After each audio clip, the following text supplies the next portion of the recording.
בדרך לאחותי עצרתי פה בצומת יגור, ופשוט יפה פה בטירוף. כזה ירדתי מהאוטו, אני כזה וואו. והכי נח זה ששכחתי את המתן והסוללה ספייר אצל חבר שלי בשנת שירות שלו, ויכול להיות שאני רואה אותו עוד יומיים, אבל יש לי סוללה אחת שהיא על 2 פסים, ויכול להיות שהיא תיגמר לי, ואם היא תיגמר לי אז נדפקתי רצח, כי אני צריך לצלם הופעה מחר, וכזה נדפקתי, אוף, אישי, מתי תהיה אחראי, מתי? אז עצרתי אצל אחותי, ועכשיו כי אחותי מלכה וספונטנית, אנחנו פשוט הולכים לאי-ג'אמפ בקריות.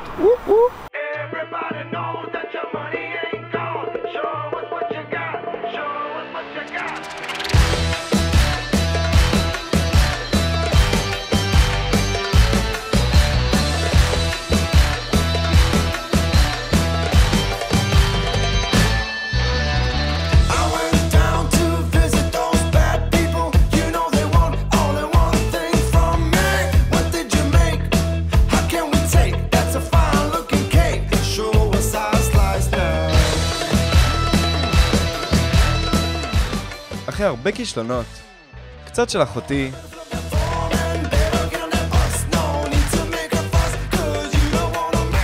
הרבה שלי,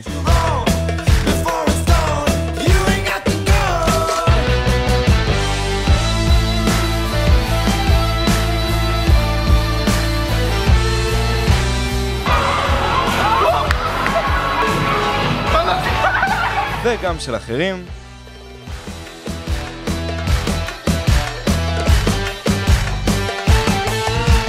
צריך פשוט להאמין בעצמך, ולא להפסיק לנסות. ובסוף, הצלחתי. או שלא, אבל בסוף באמת הצלחתי.